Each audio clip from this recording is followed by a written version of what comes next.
आज की कहानी 5 ऐसे दोस्तों की है जो एडवेंचर के लिए एक खतरनाक जंगल में ट्रैकिंग पर जाते हैं, लेकिन अचानक उनका ये ट्रिप एक भयानक रूप ले लेता है। इस अनजान जंगल में वो मुश्किलों में फंस जाते हैं और कोई खतरनाक चीज उन्हें एक एक करके गायब करना शुरू कर देती है। इस तरह उनका ये ट्रिप जिंदगी और मौत के बीच की एक जंग बन जाता है। कहानी की शुरुआत में कुछ दोस्तों के एक ग्रुप को दिखाते हैं जिसमें फ्रेड, लॉय और उनकी गर्लफ्रेंड क्लोई और करीन शामिल हैं। ये सब हकिंग का मजा लेने के लिए एक जगह जाने वाले हैं, लेकिन इनके साथ गिलम नाम का एक और लड़का आ जाता है। गिलम के आने से लॉय थोड़ा परेशान हो जाता है, पर फ्रेड कहता है कि टेंशन मत लो, उसके आने से हमारी छुट्टियां खराब नहीं होंगी। उधर क्लोई भी गिलम की वजह से परेशान है। दरअसल 4 साल पहले गिलम क्लोई से प्यार करता था और यह बात उनके सभी दोस्तों को पता है, इसलिए क्लोई थोड़ी डिस्टर्ब हो रही थी। पर करीन उसे समझाती है कि परेशान मत हो, गिलम तुम्हें तंग नहीं करेगा, वो बस हमारे साथ टाइम स्पेंड करने आया है। इसके बाद यह पांचों दोस्त एक शानदार सेल्फी लेते हैं और फिर हकिंग के एक रोमांचक सफर पर निकल पड़ते हैं। अब यह पांचों गाड़ी से आगे जाते हुए खूबसूरत जगहों का आनंद ले रहे थे, लेकिन गिलम की वजह से क्लोई अभी भी उदास बैठी हुई थी और वह बिल्कुल भी खुश नहीं थी। अब जैसे ही यह लोग शहर से थोड़ी दूर जाते हैं तो गाड़ी रोककर सब लोग पैदल आगे चलना शुरू कर देते हैं। इन्हें एक पहाड़ की चोटी तक जाना था और उन्होंने अंदाजा लगाया कि शाम तक वह वापस आ जाएंगे। आगे चलते हुए एक जगह पर गिलम क्लोई से बातें करने लगता है, तो क्लोई पूछती है कि तुम यहाँ क्यों आए हो। गिलम बताता है कि मैं पास्ट को भुलाकर बस तुमसे दोस्ती करने के लिए आया हूँ, पर क्लोई इस बात का कोई जवाब नहीं देती। अब कुछ दूर आगे जाने के बाद उन्हें एक जगह पर रास्ता आगे बंद दिखता है, लेकिन फ्रेड पहाड़ी के ऊपर चढ़ने लगता है और कहता है, मैं ऊपर चढ़कर देख लेता हूँ कि आगे रास्ता कैसा है। उसके सभी दोस्त मना कर रहे थे, लेकिन फ्रेड अकेला ही पहाड़ के ऊपर चढ़ना शुरू कर देता है और किसी तरह ऊंचाई तक पहुंचकर कहता है कि आगे रास्ता साफ है, हम यहाँ से जा सकते हैं। वह उनके लिए रस्सी भी फेंकता है। इसके बाद सभी एक एक करके रस्सी के सहारे ऊपर चढ़ने लगते हैं और काफी मुश्किल के बाद सभी उस ढलान के दूसरे साइड पर पहुंच जाते हैं। वहां से उन्हें आगे जाने का रास्ता मिल जाता है, जिससे वह हकिंग करते हुए पहाड़ी के रास्ते आगे जा सकते थे। इसके बाद वह पहाड़ के एक रास्ते से आगे चलना शुरू कर देते हैं। यह बिल्कुल एक छोटा सा रास्ता था और यहाँ पर जगह जगह स्टील की केबल लगी हुई थी, जिससे वह अपने हुक को केबल से अटैच करते हुए धीरे धीरे आगे चलने लगते हैं। उन्हें बहुत मजा भी आ रहा था, क्योंकि इसी तरह हकिंग का मजा लेने के लिए वह यहाँ आए थे। लेकिन उनके दोस्त लॉय को डर लग रहा था, तो उसकी गर्लफ्रेंड क्लोई उसे प्यार से कहती है कि तुम्हें डरने की जरूरत नहीं है, मैं तुम्हारे साथ हूँ। इस तरह कुछ दूर आगे जाने के बाद उन्हें एक पतला सा हैंगिंग ब्रिज नजर आता है, जो एक ढलान से दूसरे ढलान तक जा रहा था। फ्रेड, जो सबसे आगे था, वह बाकियों को बताता है कि दूसरी तरफ जाने का यही एक रास्ता है और हकिंग का सबसे ज्यादा मजा हमें इसी ब्रिज पर आने वाला है। इसीलिए हमें अपना हुक बहुत केयरफुली लगाकर एक एक करके आगे चलना होगा, क्योंकि यह ब्रिज शायद हम सभी का वेट उठा नहीं पाएगा।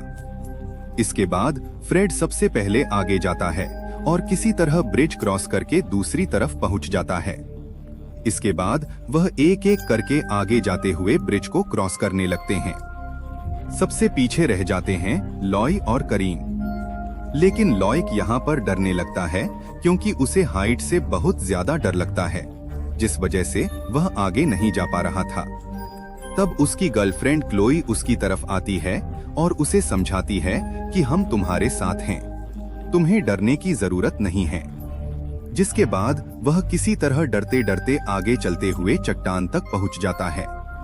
अब सभी चट्टान पर आ गए थे, सिर्फ करीन ही बाकी रह गई थी, जो अभी भी ब्रिज के बीच में थी। तभी बाकी लोगों को दिखता है कि ब्रिज की केबल धीरे धीरे खुल रही है, तो वह करीन से कहते हैं, जल्दी आगे चलो, ब्रिज टूटने वाली है। करीन डर जाती है और जल्दी से आगे जाने लगती है, लेकिन देखते ही देखते ब्रिज के सारे स्क्रू निकल जाते हैं और वह ब्रिज टूटकर एकदम नीचे गिर जाती है।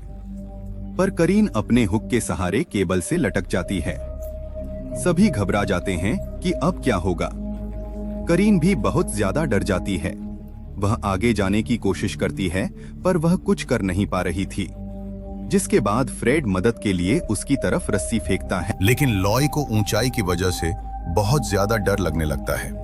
वो भी उनके जैसे सेफ्टी हुक के जरिए केबल पर लॉक है, पर वो ऊंचाई की वजह से कांपने लगता है और कहता है, मेरा हाथ थक चुका है, मुझसे यह केबल छूटने वाली है। तो उसकी गर्लफ्रेंड उसे समझाती है कि तुम नहीं गिरोगे, तुम हुक के सहारे सेफ हो, अपने हाथ को ढीला रखो और शरीर पर प्रेशर मत डालो।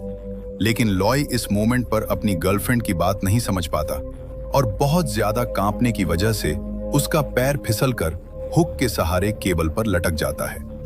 उसका सारा वेट केबल पर लगने की वजह से गिलम भी उसकी तरह लटक जाता है। लॉय डर के मारे बहुत ज्यादा चिल्लाने लगता है और हिलने लगता है, जिस पर गिलम कहता है, तुम ज्यादा हिलो मत, नहीं तो हम सब नीचे गिर जाएंगे। दूसरी तरफ फ्रेड और करीन को देखते हैं, जो ढलान के ऊपर आगे जाकर जंगल में रास्ता ढूंढ रहे थे। फ्रेड परेशान हो जाता है और कहता है, शायद आगे और कोई रास्ता नहीं है। इतने में एक ट्रैप उसके पैर पर फंस जाता है और वो चिल्लाने लगता है। ट्रैप की वजह से उसके पैर से खून निकलने लगता है। ये देखकर करीन उस ट्रैप को खोलने की बहुत कोशिश करती है, लेकिन वो नहीं खुल पाती और फ्रेड दर्द से तड़पने लगता है। इसके बाद फ्रेड कहता है, मुझसे सहा नहीं जा रहा, तुम रस्सी लेकर जाओ और उनको पहले ऊपर लेकर आओ, मैं यही रहूंगा। करीन भी हड़बड़ी में ढलान के पास जाती है और ऊपर से रस्सी नीचे डालती है। फिर रस्सी के सहारे वह तीनों को किसी तरह खींचकर ऊपर ले आती है। फिर वो सभी से कहती है कि फ्रेड एक ट्रैप में फंस गया है, हमें जल्दी जाकर उसे निकालना होगा। फ्रेड को देखते हैं जो दर्द के मारे तड़प रहा होता है। तभी हमें दिखाया जाता है कि उस ट्रैप में एक चैन भी बंधी हुई थी, जिसे कोई धीरे धीरे खींचने लगता है। फ्रेड कुछ समझ पाता उससे पहले कोई उसे वहां से खींचकर कहीं ले जाता है। इतने में बाकी सब वहां पहुंच जाते हैं जहां फ्रेड घायल पड़ा हुआ था। लेकिन अब यहाँ फ्रेड उन्हें नहीं मिलता, जिससे सभी हैरान हो जाते हैं और चारों तरफ ढूंढने लगते हैं। करीन कहती है, मैंने तो उसे यहीं पर छोड़ा था, वो कहाँ गया होगा। तभी झाड़ियों के बीच उन्हें वह ट्रैप मिल जाता है जिस पर फ्रेड का पैर फंसा था। यह देखकर सभी परेशान हो जाते हैं, लेकिन लॉक चिल्लाने लगता है कि फ्रेड की वजह से हम सब यहाँ पर फंस गए हैं। ना वह यहाँ पर आने की जिद करता और ना ही हम यहाँ फंसते। ये सुनकर करीन भी उस पर चिल्लाने लगती है कि तुम पहले से ही हमारे लिए सिरदर्द हो और मुसीबत मत बढ़ाओ। क्लोई कहती है, आपस में झगड़ा करके हमें कोई फायदा नहीं होगा। कुछ ही देर में रात हो जाएगी और सारा सामान फ्रेड के बैग में है, इसलिए हम उसे ढूंढने के बाद ही यहाँ से जाएंगे।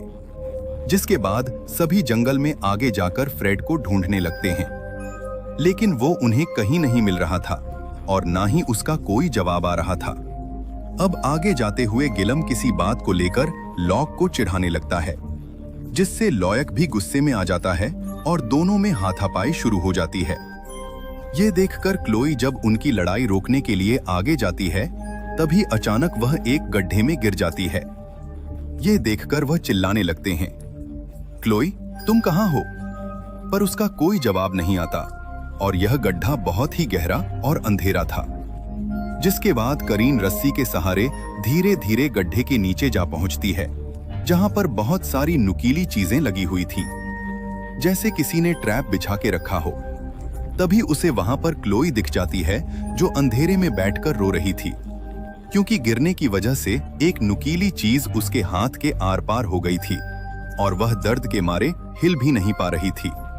इसके बाद करीन उसका हाथ कैसे भी करके उस नुकीली चीज से निकालकर उसे बाहर ले आती है।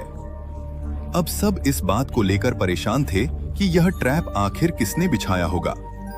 कोई जरूर है जो हम पर ताक लगाए बैठा हुआ है। दूसरी तरफ हमें फ्रेड को दिखाया जाता है, जिसे कोई जख्मी हालत में घसीटते हुए ले जा रहा होता है, पर वह कौन है यह अभी भी हमें दिखाया नहीं जाता। फिर आगे हम रात का समय देखते हैं, जहां वह जंगल में चारों तरफ अंधेरे में फ्लैशलाइट की मदद से चल रहे होते हैं और बारिश में भीगते हुए फ्रेड को ढूंढ रहे थे। लेकिन करीन उम्मीद हारकर अचानक रोने लगती है, क्योंकि फ्रेड उन्हें अभी भी नहीं मिल रहा और उनके पास कैंपिंग के लिए एक भी सामान नहीं है सिवाय एक रस्सी के। पर करीन को क्लोई और बाकी दोस्त शांत करवाते हैं कि तुम चिंता मत करो, हम सब तुम्हारे साथ हैं। जब तक फ्रेड नहीं मिलता हम यहाँ से नहीं जाएंगे। जिसके बाद वह अंधेरे में एक दूसरे से रस्सी बांधकर आगे चलते हैं ताकि सभी एक साथ जुड़े रहे और इस तरह फ्रेड को पुकारते हुए आगे जाने लगते हैं। लेकिन कुछ दूर आगे